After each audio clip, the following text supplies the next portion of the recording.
in the workplace. You might be showing up on time, you're meeting your deadlines, you the nice guy who's also making coffee for the boss.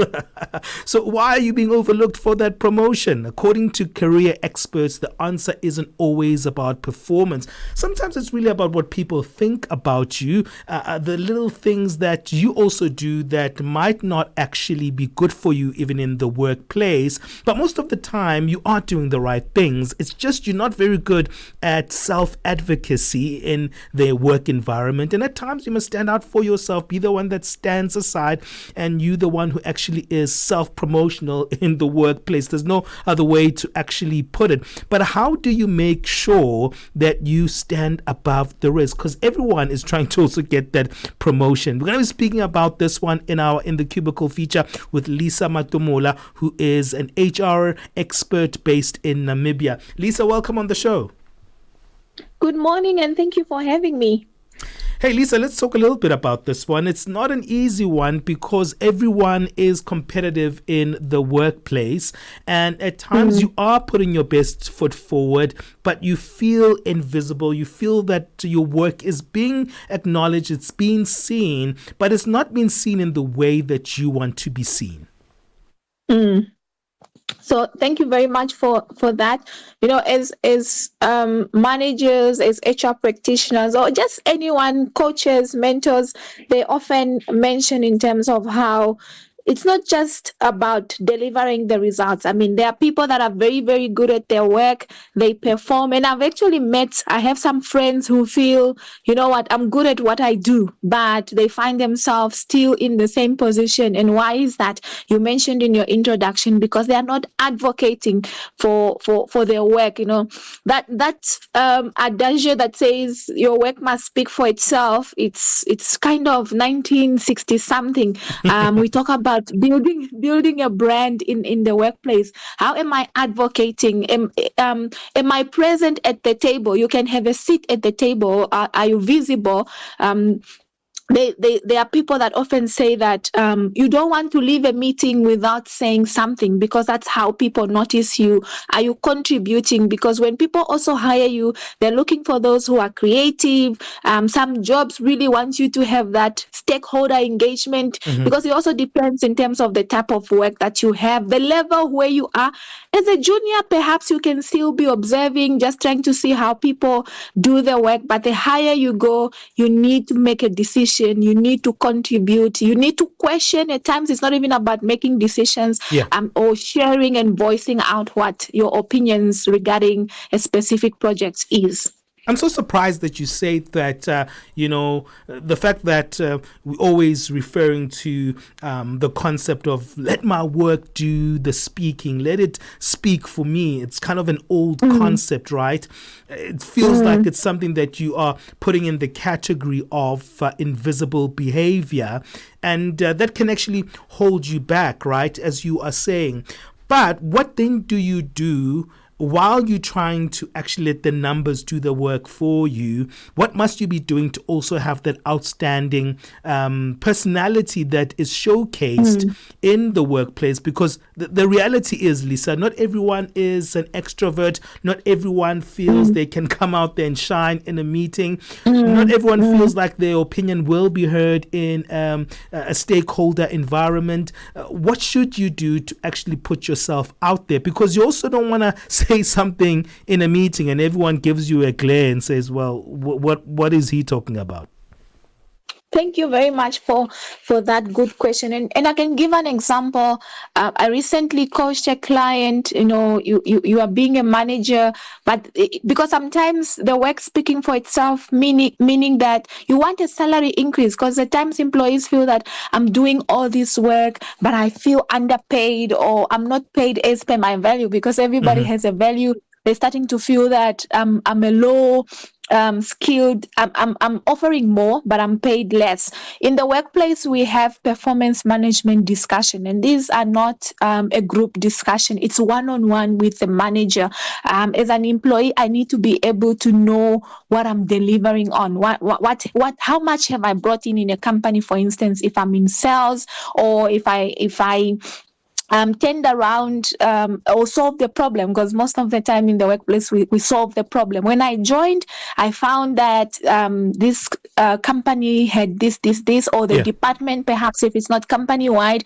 So one has to be able to know what they are contributing to the company, so that way they can sell. So if I want a salary increase, when I go when one goes to the manager for performance discussion, with performance discussion always starts with the individual, the employee themselves.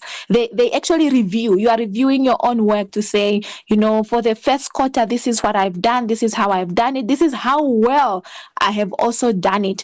And I believe the skills, perhaps when I joined, I couldn't do A, B, C, and D, but now I have done A, B, C, and D. And yesterday I actually had a meeting with my team, and I was sharing coincidentally almost the same thing. I said, what, sometimes as managers we can be oblivious and we pretend like we don't know what's happening in your space, even Yeah. though we see it.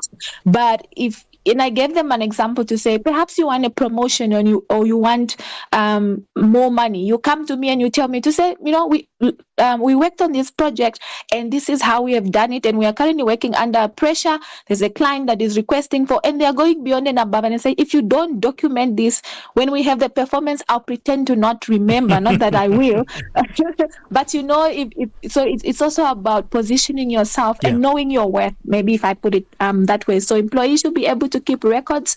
Evidence is very important, so that when you go there, you know what you have done, how you have done it, how much, when, all those, so that no one can deny to say, what, you're not worthy of this. But because the work speaks for itself, there is evidence that is accompanied with it. Absolutely. Can you say, what is your plan for me, boss? I've been standing in this one place. I've been performing. I've been doing the best that I can. Do you have a plan for me? Is that a good conversation to have? We'll look at that question after the break. We're speaking to Lisa Matomola, HR expert from Namibia. Do you feel sometimes that you're exhibiting what can be invisible behavior in the workplace? Yes, you probably get number one every time when it comes to the results of the numbers. But when it comes to promotion, you get that junior person.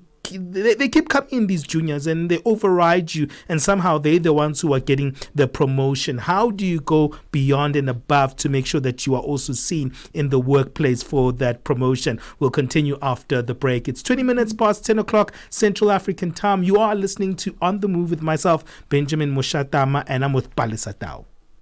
Have you been struggling to find Channel Africa? Oh yes, where can I find you guys? Well, you are in luck. Warning, radioactive zone detected. Please listen to the African perspective on our brand new SABC Plus app. Download the fresh and easy to use app from sabcplus.com or the Google Play Store and the Apple App Store. Or just command your phone to find SABC Plus on your phone and check out all this good stuff. And that's where you will find Channel Africa, the African perspective. Oh yes, this is fresh and easy. Keeping you on the know and on the move.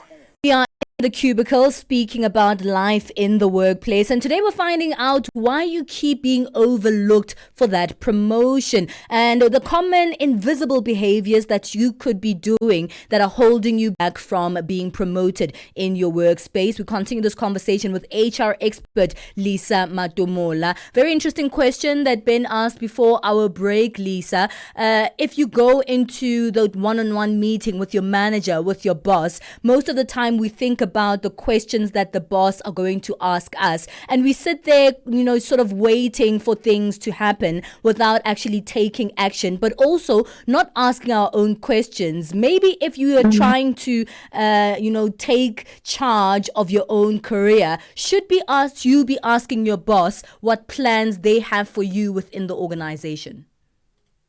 Thank you very much, Palestine. When you speak, I actually get goosebumps, because when you say take charge of your career, it's actually one of the slogans that I use when I'm talking about careers in the workplace. I often tell employees that your career is your business, and I often say hashtag my career is my business. So if one doesn't take charge of their career, the other people are just there to kind of support, but the employee themselves is the one that is in charge. So very, very important.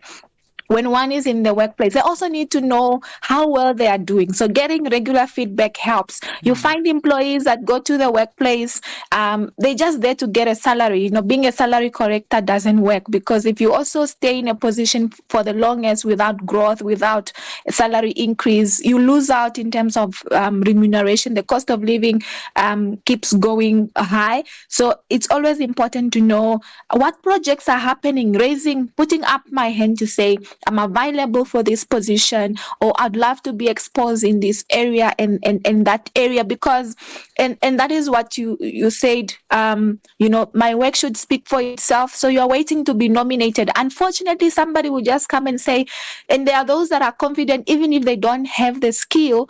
At times in the workplace, there are projects where you don't need to have the know-how, but there are opportunities, either you are sent for training. So all those are opportunities where one is exposed. So finding those exposure in the workplace. Sometimes it's about volunteering as well. Lately I was working with a client where it's not very busy in their own space, and they're kind of being shadowed. They are not visible. And I remember telling the one employee that you are actually, no one sees you. You are here, but you are not here. So you need to communicate to say, and interestingly enough, that we are talking about performance, they have obtained the qualification. They recently graduated. So they felt like this is enough. I have this qualification. But now the question is, where can you position yourself in this company? If you see that the one department needs more people and your work is not so much, you can say, I'm here to help, so that you can also learn other people's work, especially for small companies where exposure is not so much. And I'm not saying people should overwork themselves, but when we are hiring, we are moving to skills-based hiring. You can have 10 years in a company, but what have you done? But so that 10 years means that I've worked on this, I've been exposed to this, I've found this. So there is presentism where people go to work and they show up, but there is also that exposure and learning and growth and career development, career advancement, so that even if the current employer doesn't have the opportunities, you can find a job in another company because you have gained the skill. One of the reasons people are stuck, we have what we call career stagnation, is because they are not positioning themselves. Some have decided, I'm not going to try. And we start to label. We've had this conversation before. We say this company is toxic and the managers, but it's also about what you're doing, like taking charge of your career and positioning yourself for opportunities. And maybe the last point I can mention on this is there's competition. So for example, right now you are two, you and Ben, and if an opportunity comes, maybe Ben is like, I'm here, and maybe we can even talk about gender issues. Sometimes male can be more confident. Females feel, we're still a bit reserved, but the workplace at times it's about, are you visible? Can I see you? Are you also willing? It's also about willingness, going that extra mile. If we talk about the Gen Z, sometimes they just mental health and all these type of issues. But sometimes companies are looking for, to what extent are you going beyond? That's what makes people differentiate people, who goes beyond and above, especially if you're on the same level. It's important to be vocal, because I think why it's important is that at times even other people can take credit of your own work if you are too invisible. And that's why you should take a stake at it and make sure that your own projects are owned by you, and you don't let other people, because you are a little bit quieter, take over what you've done even in the workplace, because I've noticed people easily can do that. And I'll give my example. I'll speak about myself. When I started my career, I worked at a Big Four company. And when I joined, I thought, you know what, I'm just here to observe the culture and that kind of stuff. And the beauty of also working for a company where you receive feedback even from peers, I received feedback that Lisa needs to speak more in meetings. Then, when you get like, you're startled, like, oh my gosh. So people are expect me to speak, and also building relationships, sometimes not just as with peers, but even with your senior management team. Your CEO must know your name, because that's when people are discussing your promotion. Simple things as like greetings. I used to sit in performance discussions where people are being promoted, and sometimes the comments will be, no, we can't promote Palesa because she doesn't greet. All she does is come in, sit at her desk, and then Yeah, she very petty over but there. now it's looking at the industry you are in, you need to be talking to people. So if you don't even greet people, if we have a guest come in studio, Palesa will just look at this guest like, oh, I see you, and then you only. So those competencies that we need, that are required, they really do help in the workplace. So Yeah. it's not just about coming to do my job.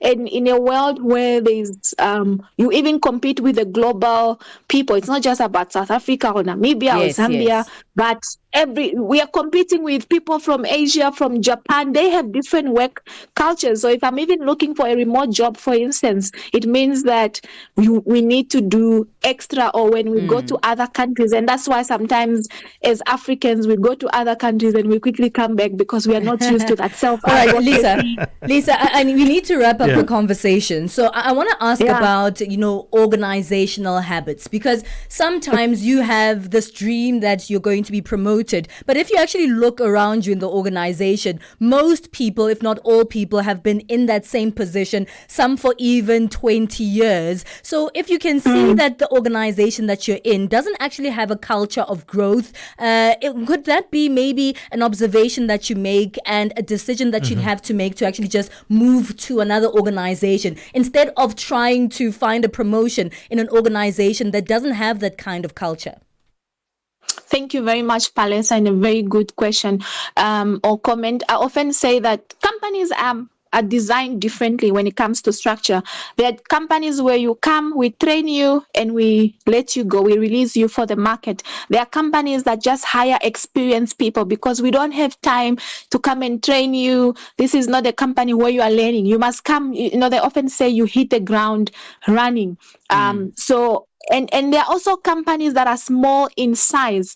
You have outgrown yourself, as mentioned. You have learned what you can. So instead of trying, because we must also look in terms of things like their financial performance, the structures. If they can't add structures, maybe they are limited. Yeah. There's also not motivation enough for work for us to create this position, or for us to give you these additional responsibilities, but there's nothing that stops an employee from looking for another job. And this is where you can go and become the ambassador of this company because you have gained experience. You can go and continue. And one day when the Yeah. company grows, if you like it too much, you can always come back. We call it the boomerang effect. Yes. But some companies, they don't have the opportunities. Some, it's relationship, like I mentioned. There are managers that will say, for as long as you're here, Benjamin, I'm not promoting you. So you also we shouldn't wait until it's too late to Yeah. realize that my value here is not recognized. So Okay, there are Lisa. opportunities somewhere. We'll have to leave it there. Apologies there. But I think it's a great way to wrap up. Sometimes you have to see that the opportunities are not where you currently are, and you have to go elsewhere to look for those opportunities. It's always great chatting to you, Lisa, and we've gotten some great advice from you. Thank you so much. That's HR expert Lisa Matomola speaking to us about why you might not be getting those promotions and maybe giving some great pointers on how you can make your next career move. It's 10:30 Central Africa time. We have Musibudi Makura back with our latest sports.